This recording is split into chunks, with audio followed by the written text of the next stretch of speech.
we've been hosting all over the country for about 6 years.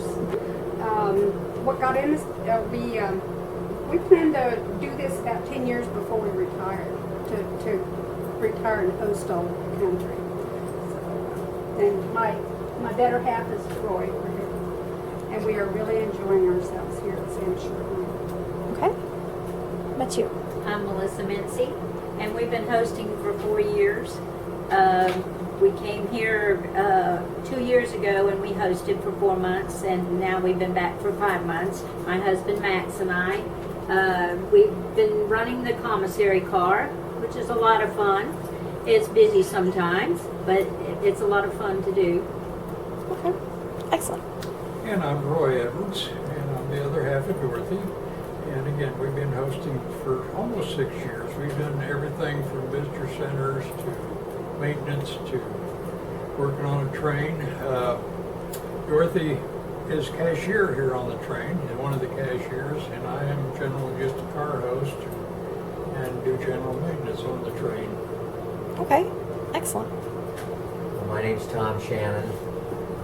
This is rather new to us. We started full timing in December of 2013 with another Georgia State Park. This is our second assignment. We really enjoy, we're both train hosts, and we enjoy meeting people from all over the country, and it's really a fun job. And also do a little maintenance as well. Okay. This is my wife Kathy. I'm Kathy Shannon. I'm a car host. I'm Gary Gosa. I actually started volunteering in '09 as a campground host. I came to the train that same year working with Thomas. And been coming back ever since. I've worked in commissary car here forever, and then I do the maintenance and mechanical on the train. What do you have to add that your wife didn't tell about you?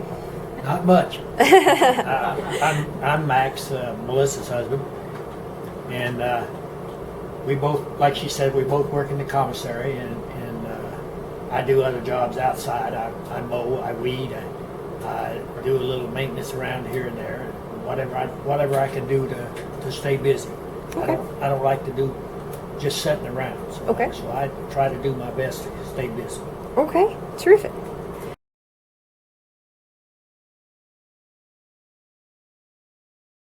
So what does your day look like when you start all the way till the end of it?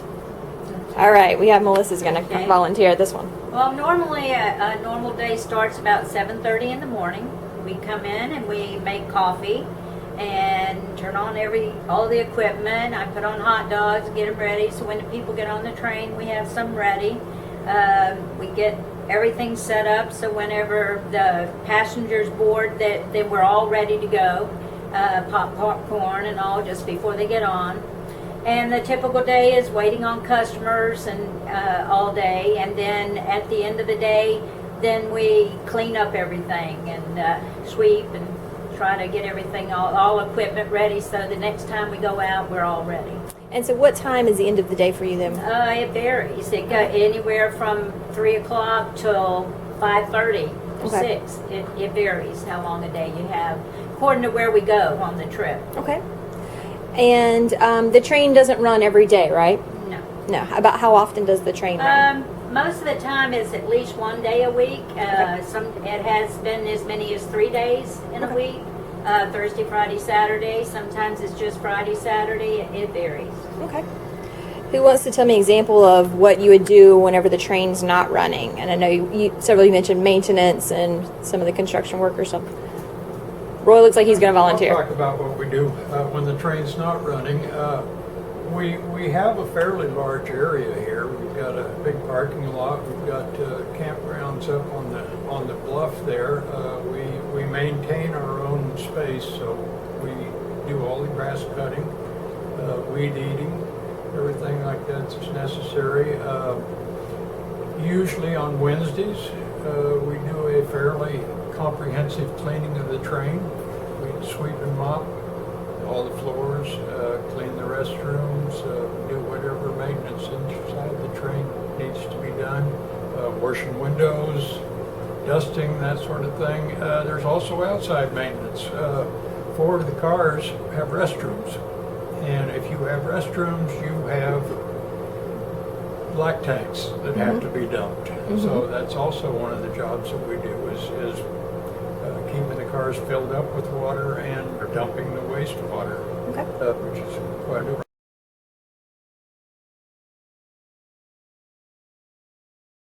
Thing at the train is the people. I like to visit with the people, I just meet them, find out where they are, find out why they're here, find out if, if I could tell them about the history of SAM Shortline, something about this, where we go and where we come from, why we're going to those towns. And what do you see? Like, is it usually school groups? What type of people do you see come in? Anybody and everybody. Okay. School groups, we've had 3-week-old babies, Oh. all the way up to a 102-year-old lady Wow. who danced and sang for us. Oh, that's fantastic. So we get a group of anybody in any age. All right. Terrific. Okay. One of the main things is meeting all the people and to be able to share the information of questions they have about the train and about the countryside and things, like what is this growing here? Is this cotton or is this peanuts or soybeans or whatever? And all the stops that we make to be able to share and give them the information they want to know about the different places we visit on the runs, Because this is also a history train as Very well. much so. And of course, we consider the amusement park on wheels. Right. You're going back in time, And so, but to be able to meet the different people from all over and share this information with them. And then, of course, I get caught up in it and they say, well, anything you want to know, ask Gary. He knows because he's a local guy. Right. So, that's one of the great parts about it. Terrific. Thank you. We're not only SAM Shortline Excursion train, we're SAM Adventure train. Every day is a different adventure. To go with that excursion, we have, disability people one day, we have a school group another day, we have church groups that sing for us a different day. It's an adventure. It can be a party. It's not just a job. Sometimes we have a party. Terrific. Okay. Excellent.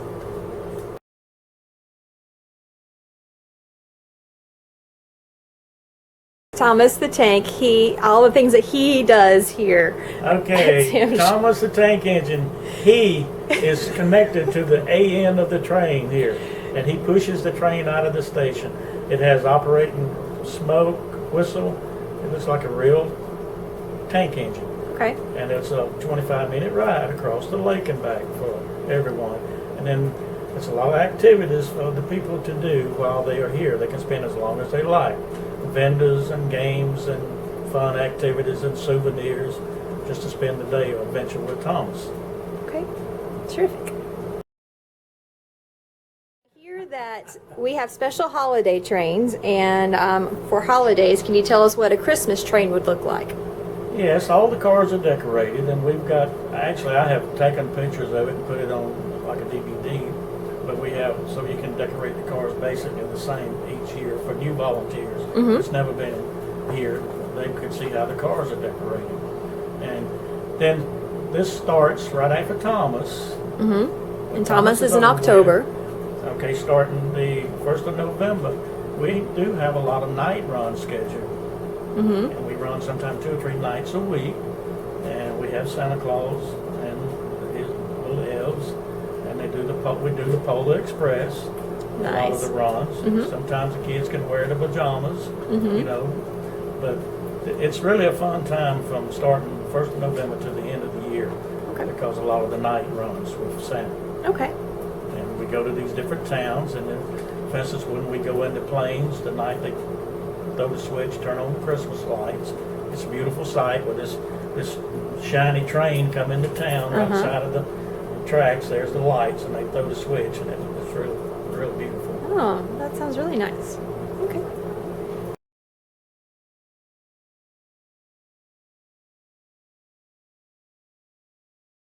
Tell me what a schedule kind of looks like, Roy. Okay, we really don't have what a lot of people would consider a fixed schedule. A lot of hosting jobs, you will work Tuesday, Wednesday, and Thursday from 8 to 5, and that's your schedule, week in, week out.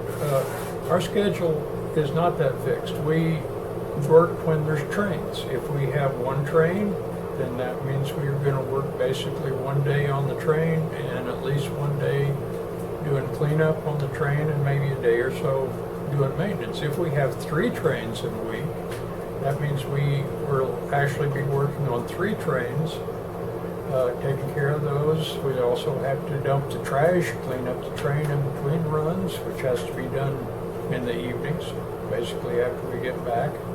So the one week will be very busy. We have 3 trains.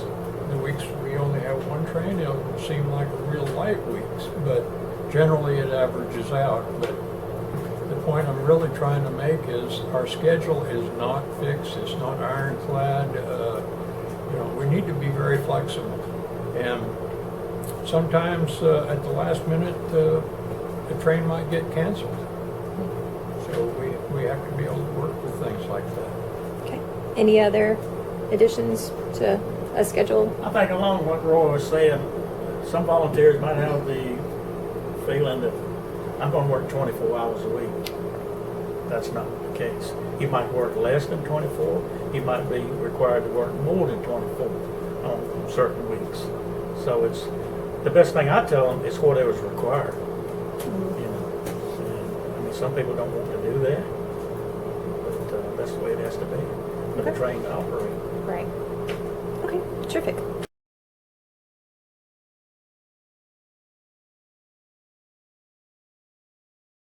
I would advise that they investigate before they go to do a job to find out what it entails. It's not just riding the train. You have to be able to do other things also. I mean, everybody can't do everything. We all have limited things we can't do, but you have to be able to do a certain amount of things, and at least maybe one of you can mow grass or weedy or things like that, and so that they can get involved, you know, because it's not just riding the train. Yeah, that's the fun part of it, you know, Right. but you have to be able to do the other things also. Okay. Who else has something they would tell a new host? I do. Okay. I do. Probably only 10 to 20% of the passengers on this train could be considered fit to do things. We have small children, 1 year, 2 years old on up. We have a lot of elderly people, and they have mobility problems and walkers and canes. And one of the most important parts of our job on this train is to help these people get on and off. Most of them have never been on a train before. A lot of them maybe have been on a train, but it was 40 years ago. So we've got to help all these people on and off the train safely, and at the same time we've got to maintain professional courtesy and decorum, and do what you can do. I would like to tell them if there's anything they can't do, that we're all a team here. Absolutely. So if there's something you can't do or don't want to do, let us know. Let one of the other volunteers know. And we have a wonderful staff here, I might add. So if there's something you can't do, they might be able to find you something that you can do. Absolutely. So just let us know. I think one of the main things to consider is everyone get along together. And that's what I tell volunteers all the time. And I meet a lot of the volunteers, because I'm here a lot. And you've got to get along. You've got to be able to work well with others. And like I say, we all got many talents. And I find in the department of it that I do is the willingness of some of the people to help me do the things I have to do. You might not know how to do it, but have the attitude to be willing Right. to help, because Right. it's got to be done.